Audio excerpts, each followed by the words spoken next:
नमस्कार मंडळी, खूप दिवसांनी आपल्या मिनी ब्लॉगमध्ये तुम्हा सर्वांचं खूप मनापासून स्वागत आहे. जवळजवळ 15-20 दिवस झाले आलेला आहे सोहम.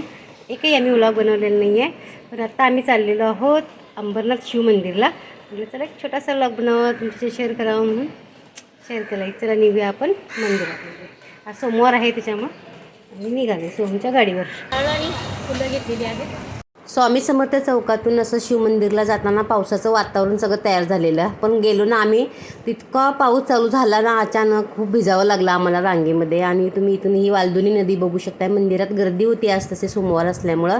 आणि मस्त वाटलं. सोहम आणि मी आलो गाडीवर खूप दिवसांनी. दर्शन घेतलं गणपती बाप्पांचं. आणि गर्दी पण तुम्ही बघू शकता, इकडं लाईन होती आणि खूप भिजलो आम्ही पावसामध्ये. संध्याकाळ झाली, आम्हाला तिथं दर्शन घ्यायला खूप वेळ लागला, कारण संध्याकाळची आरती वगैरे झाली. छानसा असा प्रसाद घेतला आणि मग घरी निघालो.